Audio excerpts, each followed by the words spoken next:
पर्यटक एवं तीर्थ स्थलों के लिए लोकप्रिय बिहार प्रांत की पावन भूमि वैशाली नगर, जहां 2616 वर्ष पूर्व अवतरित हुए जैन धर्म के 24वें तीर्थंकर और वर्तमान शासन नायक भगवान महावीर स्वामी की जन्म स्थली के नाम से विश्व में सुशोभित है। इस तीर्थ पर अनेक प्राचीन जैन मंदिर स्थित है, जिस कारण ये तीर्थ संपूर्ण जैन समाज की आस्था का प्रमुख केंद्र माना जाता है। क्षेत्र पर यात्रियों के लिए भोजन एवं आवास की समुचित व्यवस्थाएं हैं। तीर्थ क्षेत्र के दर्शन कर अपने जीवन को सार्थक करें। बिहार के पटना से वैशाली की दूरी महज 70 किलोमीटर है, जहां बड़ी ही आसानी के साथ देश के कोने कोने से भक्त पहुंचकर प्रभु दर्शन का लाभ प्राप्त करते हैं। आप भी ऐसे अति प्राचीन तीर्थ का दर्शन वंदन कर स्वयं को धन्य करें।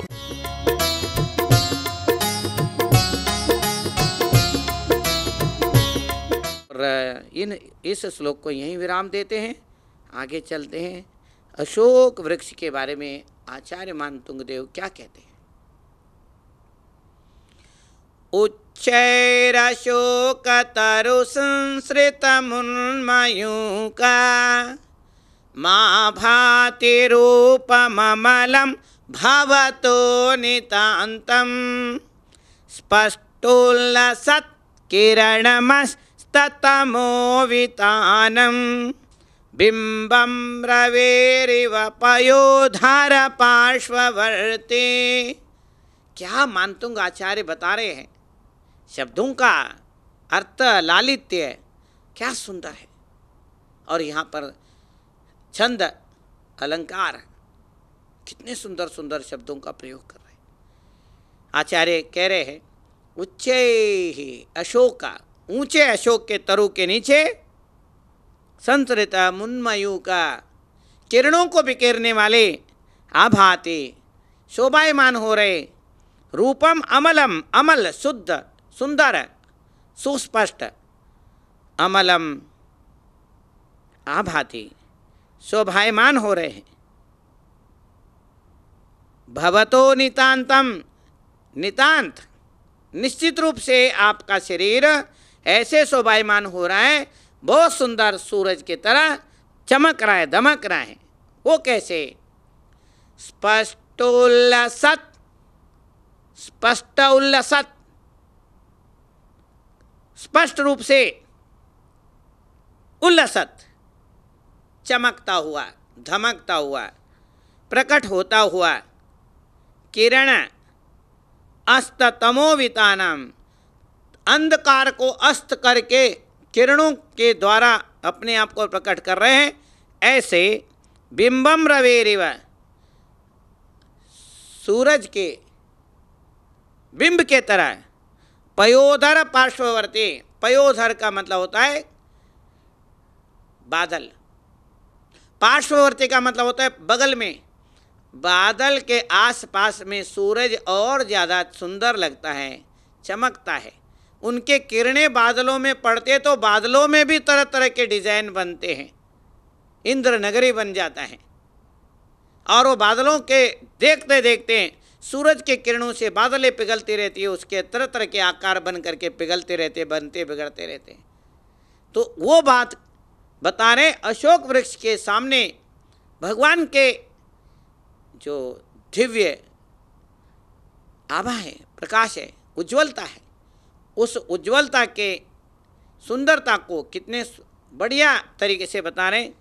एक अशोक वृक्ष एक प्रातिहार्य है, अष्ट प्रातिहार्य ये बताते जा रहे हैं। और भगवान के आसपास ये प्रातिहार्य विराजमान रहते हैं। अशोक वृक्ष जिसके नीचे आने के बाद कोई किसी प्रकार का शोक ना हो, वो अशोक वृक्ष है। तो महानुभाव, मानतुंग आचार्य कितने सुंदर तरीके से ये भक्तामृत स्तोत्र में भगवान ऋषभदेव के आराधना कर रहे हैं, गुणगान कर रहे हैं। उस अंतरात्मा के अंदर कर्मों के बादल के निकट में दिखने वाले वह अंतरात्मा, वो परमात्मा इस परम औदारिक शरीर में केवल ज्ञान के साथ में प्रस्फुटित होने वाले ज्ञान, और उस ज्ञान के द्वारा इस शरीर के और अज्ञान के और कर्मों के अंधकार को दूर करने वाले ऐसे भगवान ऋषभदेव शोभायमान हो रहे हैं अशोक वृक्ष के नीचे। उच्चैर अशोक तरु संसृत मुन्मयू का, क्या सुंदर बात बताते। वसंत तिल का चंद है, छंद भी कितना सुंदर है। उच्छेरशोक तरु संसृत मुन्मयूक मां भाति रूपममलं भवतो नितान्तं स्पष्टोल्लसत् किरणमस्ततमोवितानं बिंबं रवेरिव पयोदर पार्श्ववर्ते। महानुभाव, पद लालित्य सुंदरता के जो संगीत है, गान वाद्य नृत्य सारे चीजें हो, गान वाद्य नृत्यम च संगीतम इति उच्यते बुधैः। ऐसे शास्त्रों में कहा है कि गान हो, वाद्य हो और नृत्य हो, इन तीनों का जुगलबंदी जो है वो संगीत है। संगीतम इति उच्यते बुधैः। संगीत समय सार में बताया। जो मानतुंग आचार्य यहाँ संगीत बता रहे हैं, वसंत तिल का चंद बता रहे हैं, इसके अंदर सुगंध है, आनंद है। और ये स्तोत्र जो है भगवान का, वो अशोक वृक्ष का प्रातिहार्य का गुणगान करने वाला, इस स्तोत्र में क्या सुंदर बात बताया। परम आनंद को प्राप्त करने वाला यह भक्तामर स्तोत्र हर एक भक्त को अमरत्व के ओर ले जाता है। अंतरात्मा को परमात्मा के साथ मिलाने वाला जो योग है वो भक्ति योग है। भक्ति योग हर व्यक्ति के लिए,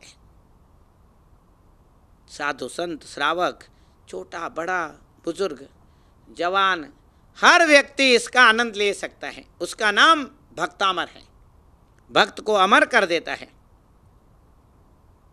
क्या सुंदर श्लोकों की रचना की, कैसी अवस्था रही होगी जब ये आनंद से विभोर होकर के भक्ति बोलने लग गए। सारे ताले अपने आप टूट गए, 48 ताले टूट गए।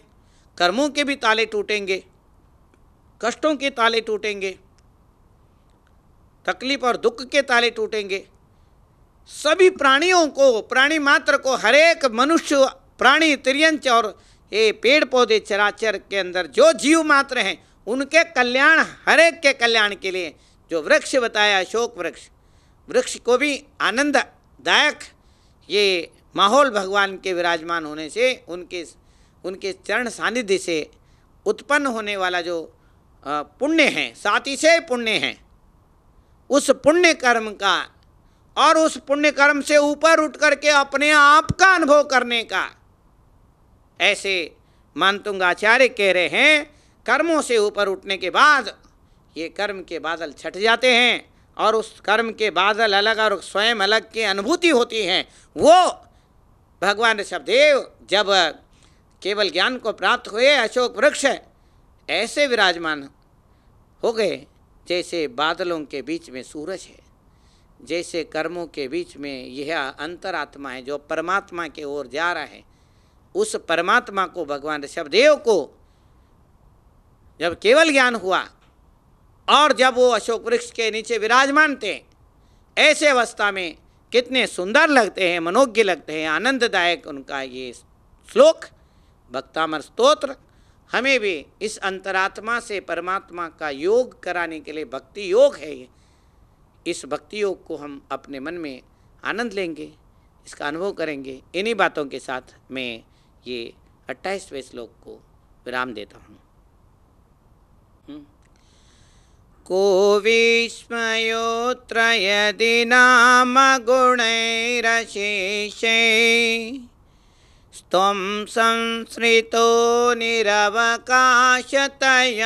मुनीश दोषैरुपात्त विविधाश्रयजातगर्वै स्वप्नान्तरेऽपि न कदाचिदपेक्षितोषि।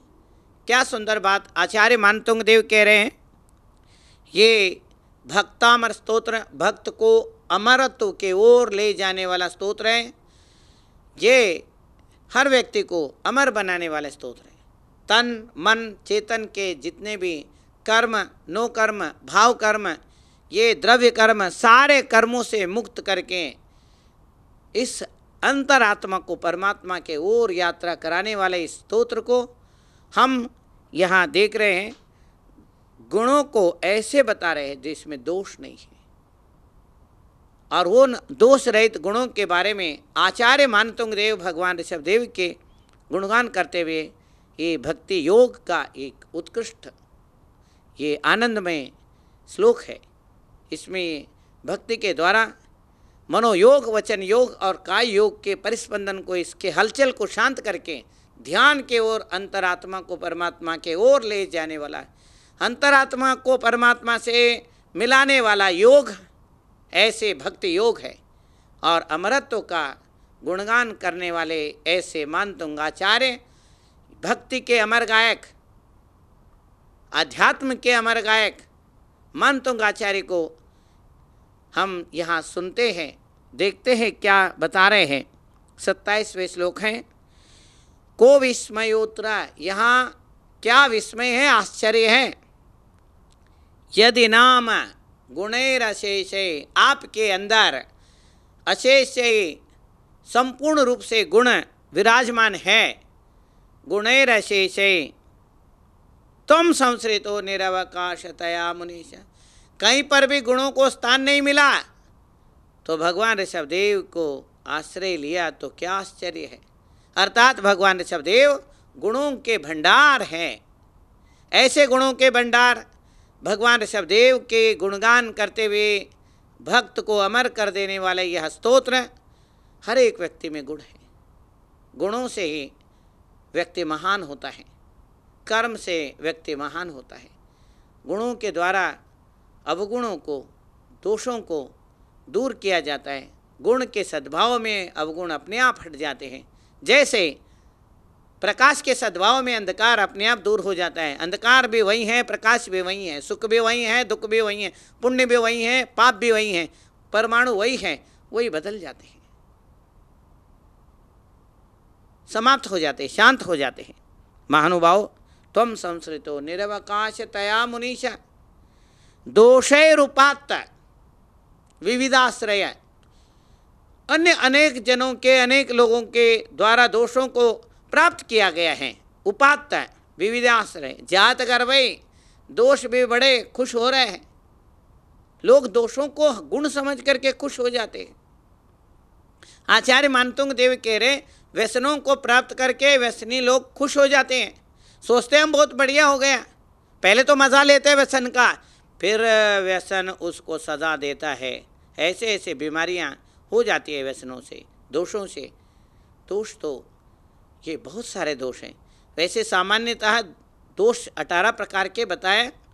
क्षुत् पिपासा जरातंक जन्मांतक भयस्मया न राग द्वेष मोहाश्च यस्याप्ता स प्रकीर्तते। ऐसे श्रावकाचार्य में, रत्नकर्णक श्रावकाचार्य में आचार्य मानतुंग देव ने 18 प्रकार के दोष बताया। क्षुत् पिपासा जरातंक जन्मांतक भयस्मया, ये जो दोष हैं, क्षुधा है, भूख है, प्यास है, जन्म है, मृत्यु है, भय है, स्मय है, निद्रा है, ये 18 प्रकार के दोष इस प्रकार के बताया जो संसारी प्राणियों में हैं। उन दोषों से रहित है, सम्यक्तवादी गुणों से सहित है। सम्मत्तनाणदंसन वीर्य सुहम तहेव अवगहणम अगुरुलघुमं वा वाहम अट्टगुणा होंति सिद्धाणम। ये भक्ति में भी हमारे साधु संत पढ़ते हैं, आचार्य उपाध्याय साधु मुनि आरिकाएँ पढ़ती हैं, और सब साधु संत इसका आराधना भगवान के करते हैं। भगवान ऋषभदेव के ऐसे गुणगान करते हुए आचार्य मानतुंग देव कह रहे हैं, दोषैरुपात्त है विविधाश्रय, अनेक लोगों के आश्रय पाकर के दोष भी गुरु को प्राप्त कर रहे हैं। परंतु मानतुंग आचार्य कह रहे, स्वप्नांतरेपि न कदाचित, स्वप्न में भी कभी वीक्षितों से, स्वप्न में भी आप गुणों को देखे नहीं है, अवगुणों को नहीं देखे, दोषों को नहीं देखे हैं। संसारी प्राणी स्वप्न में भी गुणों को देख नहीं पा रहा है, और भगवान ऋषभदेव जो है अवगुणों को, दोषों को स्वप्न में भी नहीं देखा होगा। ऐसे मानतुंग आचार्य कह रहे हैं, जब गुणों से भर गए तो अवगुण क्या करेंगे। जब भगवान मन में आए तो शैतान क्या करेगा? खाली दिमाग होगा तभी तो उल्टे विचार आएंगे। तो महानुभाव, मैं यही स्पष्ट यहाँ पर बताना चाह रहा हूँ मानतुंग आचार्य के द्वारा। ये दो दोष रहित गुण, ऐसे गुण जिसमें दोष है नहीं, कितना सुंदर बात बता रहे हैं। जहाँ गुण है वहाँ दोष नहीं है, जहाँ सुख है वहाँ दुख नहीं है, जहाँ पुण्य है वहाँ पाप नहीं है, जहाँ शुभ है वहाँ अशुभ नहीं है। कई बार शुभ अशुभ दोनों मिक्स होकर के आते हैं, मिश्र होकर के आते हैं। सुखाय दुखानि गुणाय दोषान धर्माय पापानि समाचरन्ति तैलाय बाला शिकता समूहम निपीड़यन्ति स्फुटमत्वदीय। क्या सुंदर बात बता। सुखाय दुखानि, सुख समझ के दुख इकट्ठे कर रहे हैं।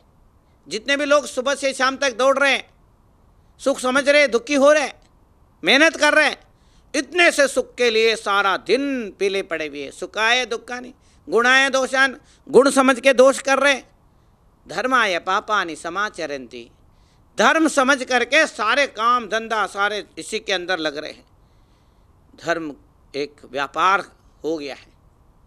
तो महानुभाव, आचार्य मानतुंग बोल रहे हैं, कितना सुंदर तरीके से आचार्य श्री मानतुंग देव कह रहे हैं कि ये दोष जो है भगवान को स्पर्श भी नहीं कर सकते हैं, दोषों से परे हो गए हैं।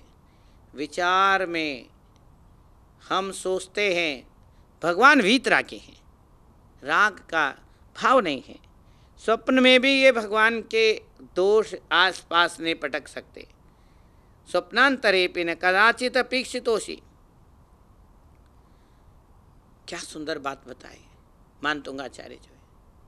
ये भक्तामर स्तोत्र है, इसीलिए इसका नाम भक्तामर है। भक्त को अमरत्व के ओर ले जा रहा है, दोषों से गुणों के ओर ले जा रहे हैं, अज्ञान के अंधकार से ज्ञान के प्रकाश के ओर ले जा रहे हैं। यही बात ही तो है। क्या आश्चर्य है इसमें, गुण ही गुण रह जाए। परंतु प्रयास तो करे, देखे तो, शांत तो रहे, तो उस पानी में निर्मलता आ जाए और कीचड़ सारे शांत हो जाए तो चेहरा दिखाई दे। शुभ अशुभ कर्मों के होने पे, विचारों के आने पे हम अपने आप को स्थिर नहीं कर सकते।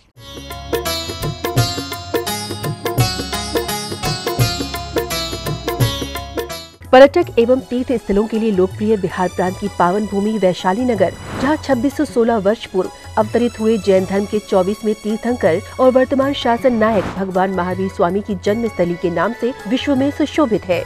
इस तीर्थ पर अनेक प्राचीन जैन मंदिर स्थित है, जिस कारण ये तीर्थ संपूर्ण जैन समाज की आस्था का प्रमुख केंद्र माना जाता है। क्षेत्र पर यात्रियों के लिए भोजन एवं आवास की समुचित व्यवस्थाएं हैं। तीर्थ क्षेत्र के दर्शन कर अपने जीवन को सार्थक करें। बिहार के पटना से वैशाली की दूरी महज 70 किलोमीटर है, जहां बड़ी ही आसानी के साथ देश के कोने कोने से भक्त पहुंचकर प्रभु दर्शन का लाभ प्राप्त करते हैं। आप भी ऐसे अति प्राचीन तीर्थ का दर्शन वंदन कर स्वयं को धन्य करें।